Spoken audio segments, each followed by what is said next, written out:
एक गांव में बेबी नाम की एक छोटी सी लड़की रहा करती थी। हाल ही में उसके माता पिता के देहांत की वजह से बेबी हर समय उदास रहा करती थी। बेबी को हमेशा उदास देखकर पड़ोस में रहने वाली लक्ष्मी मन ही मन कहती, ये बेबी भी ना लगता है अभी तक अपने माता पिता को भूल नहीं पाई है। मैं थोड़ी देर उसके पास हो आती हूँ। और उसका मन बहलाने के लिए उसके पास गई। बेटा बेबी, और कितने दिनों तक अपने माता पिता को याद करती रहोगी? एक बार जो इस जहां से चला जाता है वो वापस नहीं लौटता बेटा। तुम ऐसी रोती रहोगी तो कैसे चलेगा? इस तरह अकेले में तुम्हारी सेहत बिगड़ेगी। वैसे तुमने कुछ खाया भी है या नहीं? लक्ष्मी ने रसोई में जाकर देखा तो सारे बर्तन खाली पड़े हुए थे।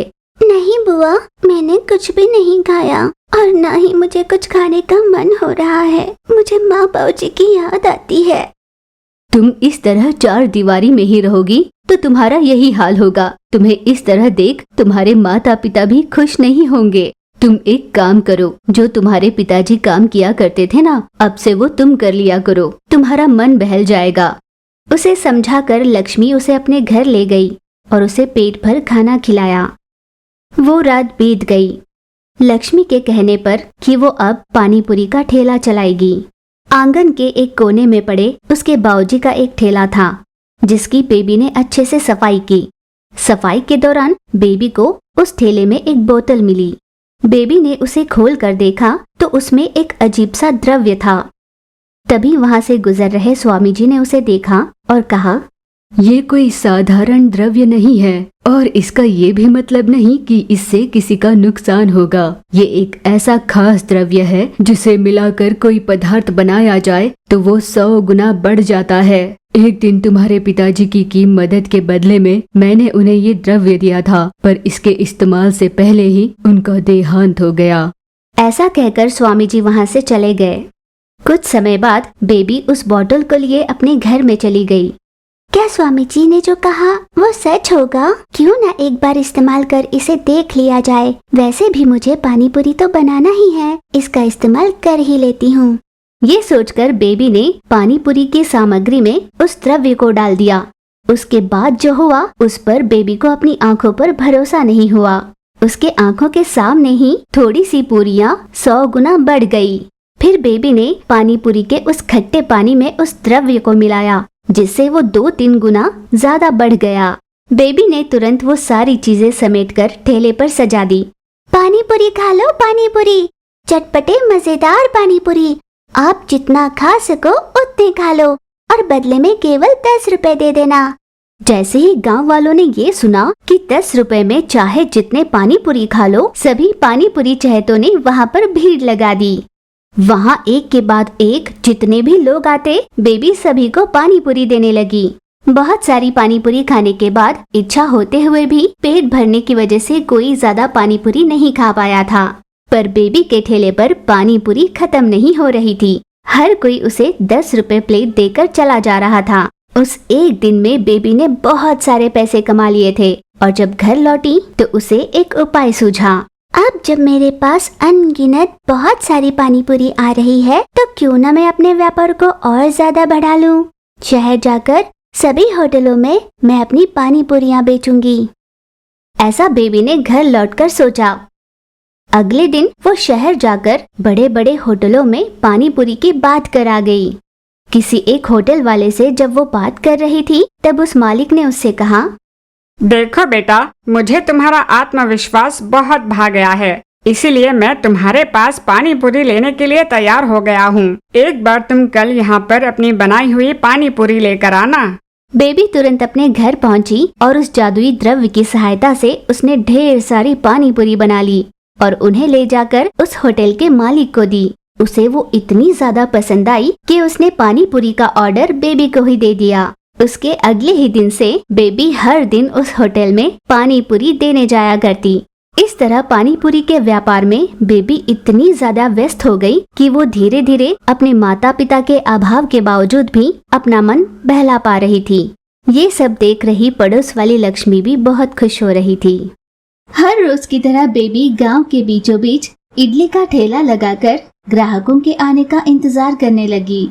जब बहुत देर तक उसके पास कोई नहीं आया तब बेबी ने मन ही मन सोचा, आज भी हर दिन की तरह मेरे यहाँ कोई नहीं आया। जब से मैंने यहाँ इडली का ठेला लगाया है, कईयों ने खूब सारे पैसे कमाकर बड़े बड़े होटल्स खड़े किए हैं और मेरी तो यहाँ केवल इडली भी नहीं बिक पा रही है।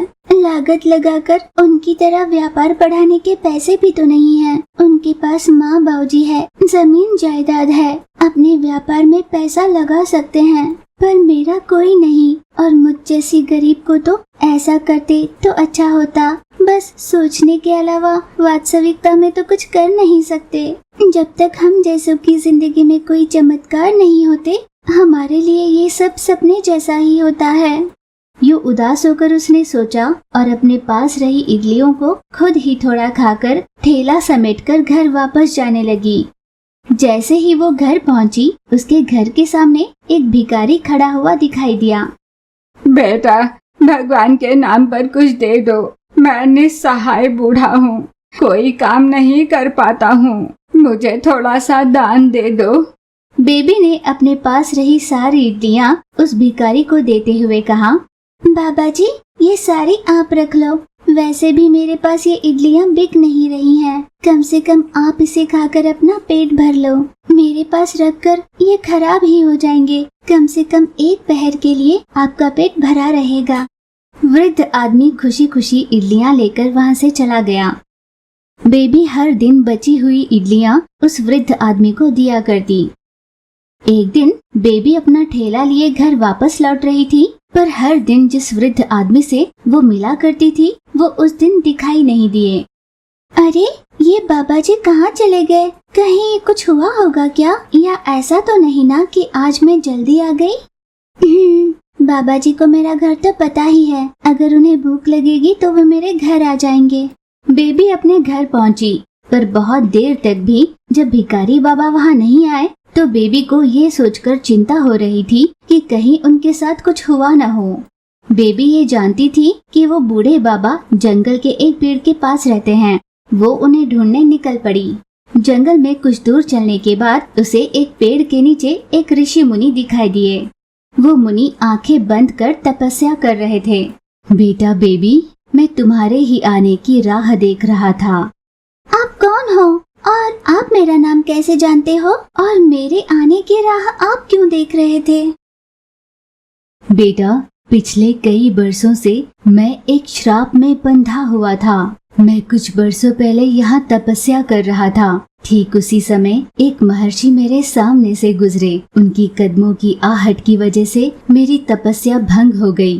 क्रोध में आकर मैंने उन्हें बिना देखे ही डांट दिया। तब उस मुनीश्वर ने मुझे ये श्राप दिया। इस श्राप से मुझे तभी मुक्ति मिलने वाली थी जब कोई बिना चिढ़े हर दिन मुझे खाना देकर मेरा पेट भरे। इसे देने वाली की परिस्थितियाँ ठीक होकर मुझे भी श्राप से विमुक्ति मिलने वाली थी। वो आज हो चुका है। तुम बस काम करने से पहले भगवान का स्मरण कर लेना। बेबी ने खुश होकर ऋषि मुनि को प्रणाम किया और अपने घर चली गई।